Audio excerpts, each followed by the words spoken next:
मेरी माओ, जब आप बहू तलाश करने जाओ तो आप हूर परी जैसी बहू लाने के बजाय दीनदार लड़की को बहू बना के लाओ। और जब आप अपनी बेटी के लिए दामाद देखने जाओ तो शानदार हवेली देखने के बजाय और बेहतरीन सर्विस और नौकरी और बेहतरीन पैसा देखने के बजाय दीनदारी को देखो। इंशाअल्लाह वो दीनदार लड़का आपकी लड़की को खुश रखेगा और वो दीनदार बहू आपके घर में आकर के आपके घर को रोशन कर देगी। अल्लाह के प्यारे नबी फरमाते हैं, जब औरत का निकाह होता है तो चार चीजें औरत के अंदर देखी जाती हैं। ले मालिहा वले हसबिहा वले जमालिहा वले दीनिहा। माल देखा जाता है, खूबसूरती देखी जाती है और खानदान देखा जाता है और दीनदारी देखी जाती है। आपने फरमाया फज़फर बिज़ाति दीन तरिबत यदाक। दीनदार औरत को अपने घर में लेके आ जाओ, कामयाब हो जाओगे। दीनदार औरत जब घर में आएगी, सास को माँ का दर्जा देगी, ससुर को बाप का दर्जा देगी, शौहर की खिदमत करेगी, अपने बच्चों की सही तरबियत करेगी और खूबसूरती और आपने रंग रूप देखा होगा, घर में आकर के वो घर का माहौल खराब कर डालेगी, शौहर को बर्बाद कर डालेगी, बच्चों की न सही तरबियत करेगी न घर के अंदर दीनदारी पैदा करेगी। मेरे प्यारे भाइयों, घर के अंदर दीनदार औरत को आप निकाह करके लाइए। और जब दीनदार औरत घर में आएगी तो आप याद रखिए, दुनिया की सबसे बड़ी दौलत नेक औरत होती है। अल्लाह के नबी फरमाते हैं, अद-दुनिया मताउन व खैरु मताइ दुनिया अल-मरअतु सालिहा। दुनिया की सबसे कीमती दौलत नेक औरत होती है। और नेक औरत की पहचान क्या होती है? नबी से पूछा गया, अय अल्लाह के नबी, सबसे बेहतरीन औरत कौन सी है, सबसे अच्छी औरत कौन सी है? अल्लाह के नबी ने फरमाया कि बेहतरीन औरत वो है जिसके अंदर तीन चीजें पाई जाती हैं। बेहतरीन औरत की निशानी तीन चीजें हैं। अल्लती तसुर्रुहु इज़ा नज़र व तुतीउहु इज़ा अमर वला तुखालिफुहु फी नफ्सिहा व मालिही बिमा यकरा। बेहतरीन औरत वो है, शौहर देखे तो खुश हो।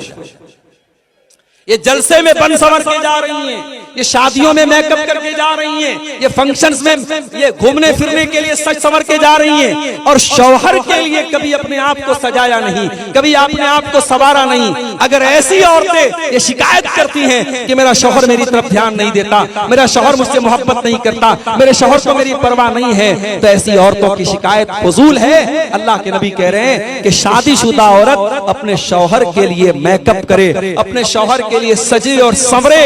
अल्लती तसुर्रुहु इज़ा नज़र, जब शौहर देखे तो खुश हो जाए। और दूसरी चीज क्या है? व तुतीउहु इज़ा अमर, जब शौहर कोई बात कहे तो बीवी बात माने, बीवी शौहर की फरमा बरदार हो। मेरी माए बहनें गौर से सुन लें, बाज औरतें ऐसी होती हैं, हर जलसे में जाती हैं, हर तकरीर सुनती हैं, हर प्रोग्राम में जाती हैं, जुमा के खुतबे में जाती हैं, बड़ी नेक होती हैं, बड़ी दीनदार होती हैं, मगर शौहर की एक बात नहीं मानती, शौहर के साथ इज्जत से बात तक नहीं करती, शौहर को अपनी उंगली पर नचाने का काम करती हैं। ऐसी औरतें कान खोल करके सुन लें, एक शादीशुदा औरत जब तक अपने शौहर की बात न माने, उसकी इताअत न करे, उसको खुश न रखे, वो जन्नत में नहीं जा सकती है। अल्लाह के नबी ने फरमाया कि ये दूसरी निशानी है कि औरत अपने शौहर की बात माने। और तीसरी निशानी क्या है कि जब शौहर की के माल की और अपने इज्जत व आबरू की हिफाजत करे, कोई ऐसा काम न करे अपने बारे में जो शौहर को बुरा लगे और शौहर के माल को बेतहाशा खर्च न करे।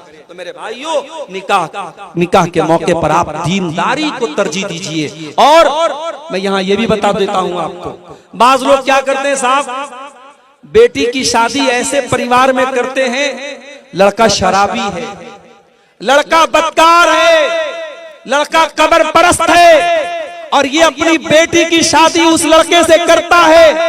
और पूछो क्यों करता है, तो कहते साहब लड़के का खानदान बड़ा अच्छा था, लड़के का घर बहुत अच्छा था, लड़का सरकारी नौकरी में था, लड़का बहुत पैसे वाला था। ये सारी चीजें देख करके आपने अपनी बेटी की शादी किसी शराबी से, किसी जानी से और किसी मुशरिक से कर दी। मेरे भाइयों, एक बकरी का बच्चा भी हम पालते हैं और कभी उसे बेच देते हैं तो सोचते हैं कि इसको हमने बड़ी मोहब्बत से पाला है, ऐसे इंसान को बेचे, उस बकरी के बच्चे को के ऊपर जुल्म न करे। जानवर के ऊपर भी हम तरस खाते हैं, अपनी फूल जैसी बच्चियों को पालते हो, पोसते हो, उनके हर शौक और अरमान पूरे करते हो, और जब वो बेटी शादी के काबिल हो जाए तो किसी भी ऐरे गैरे नत्थु खैरे के हवाले कर देते हो, किसी शराबी के हवाले कर देते हो, किसी जानी के हवाले कर देते हो। माफ करना मेरे भाइयों, तुमसे अच्छे तो अरब के वो लोग थे जो अपनी बेटियों को पैदा होने के बाद जमीन में जिंदा गाड़ देते थे। आपने जवान होने के बाद अपनी बेटियों को जहन्नम में डाला है। नहीं मेरे भाइयों, जब बेटियों का रिश्ता देखने जाओ तो शराबी और जानी से अपनी बेटियों का रिश्ता न करो। बाज लोग कहते साहब हमारी बेटी जाके माहौल सही कर देगी, हमारी बेटी सुधार देगी, हमारी बेटी शराबी को सही कर देगी, जानी को सही कर देगी। माफ करना मेरे भाइयों, आपकी बेटी कोई सर्फ एक्सेल नहीं है, कोई एरियल पाउडर नहीं है। वो लोगों की गंदगी को जाके साफ करेगी, वो शराबी को जाके सही कर देगी। मैंने रोते हुए देखा है बेटियों को, माँ बाप की गलती की सजा बेटियों को रोते हुए और भुगतते हुए मैंने देखा है। जब आप अपनी बेटी के लिए दामाद देखने जाएं तो दीनदारी को देखा करें मेरे भाइयों, दीनदार और नेक लड़के को अपना दामाद बनाएं। अल्लाह के प्यारे नबी फरमाते हैं, इज़ा खतबा इलैकुम मिम्मन तरदौन दीनहु व खुल्कहु फज़व्विजूहु।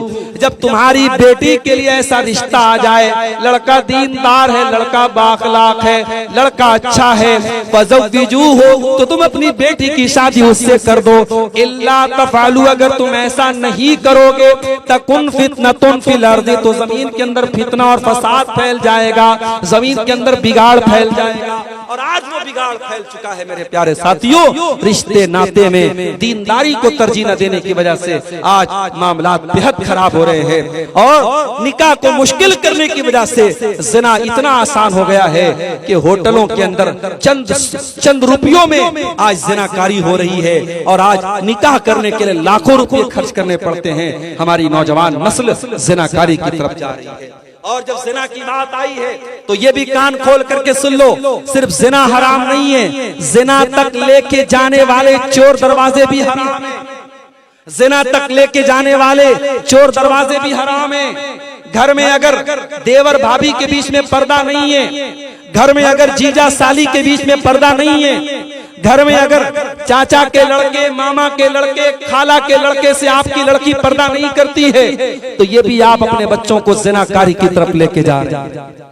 मेरे भाइयों, जिस तरीके से आप अपने मोहल्ले के और समाज के लड़कों से अपनी जवान बेटी को बचाते हैं, उसके खाला के लड़के, उसके मामू के लड़के, उसके चाचा के लड़के भी उसके लिए गैर महरम हैं, और उनसे भी आपको बचाना है। आज अफसोस की बात है, मुसलमान के घर में महरम गैर महरम का कोई फर्क नहीं है। मोहल्ले के जवान लड़के आते हैं और आपकी बेटी उनसे कोई पर्दा नहीं करती, उनके साथ हंसी मजाक हो रहा है, बातचीत हो रही है। ये सारी चीजें घर को गंदगी की तरफ लेके जाती हैं, समाज को ज़िनाकारी की तरफ लेके जाती हैं। और यही नहीं, घरों के अंदर पहनावा कैसा है, आपकी बेटी कपड़ा कैसा पहनती है, आपकी बहन और आपकी बीवी कपड़ा कैसा पहनती है, ये भी बहुत मैटर करता है। आप नेपाल जैसे मुल्क में रहते हैं, आप अगर किसी बड़े शहर में रहते हैं और फैशन वाले कपड़े आपके घर में पहने जा रहे हैं, और वो कपड़े जिन कपड़ों के बारे में अल्लाह के नबी ने फरमाया, व निसाउन कासियातुन आरियातुन मुमीलातुन माइलातुन, ऐसी औरतें कि जो कपड़ा पहनने के बावजूद नंगी होंगी, जिनका कपड़ा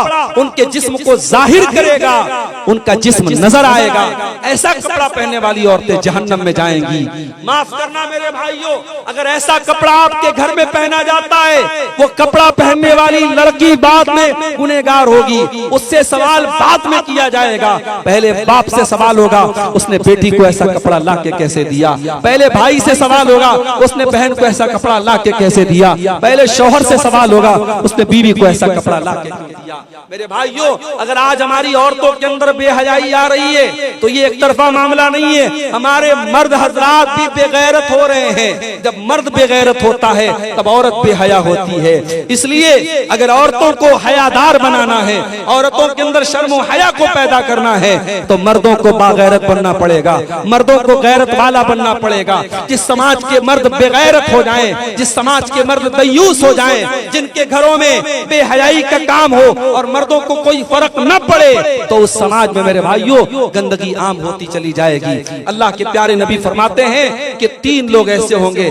जिनकी तरफ अल्लाह ताला कयामत के दिन न तो देखेगा, न बातचीत करेगा, न पाक और साफ करेगा। उन 3 लोगों में कोई इंसान भी होगा, अद्दयूस अल्लज़ी युक़िर्रु फी अहलिहिल खुबुस, वो बेगैरत इंसान, वो दयूस इंसान, वो बेशरम इंसान जिसके घर में गलत काम हो रहा हो और उसको कोई फर्क न पड़ता हो, उस बेगैरत से भी अल्लाह ताला कयामत के दिन नाराज हो जाएगा।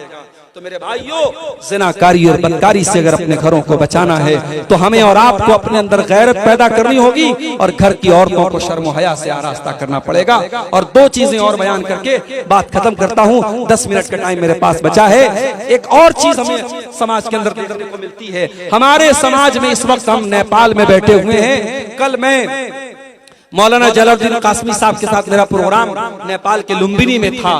कासमी साहब कहने लगे, मौलाना जब सोनौली बॉर्डर हमने क्रॉस की है, दाहिनी तरफ भी शराब की दुकान है, बाएं तरफ भी बॉर्डर के अंदर दाखिल होते ही शराब की दुकानें शुरू हो जाती हैं। शराब इस कदर आम है और ये शराब पीने वाला सिर्फ काफिर नहीं है, सिर्फ मुशरिक नहीं है, ये शराब पीने वाला मुसलमान भी है और बड़ी तादाद में मुसलमान नौजवान शराब पी रहा है।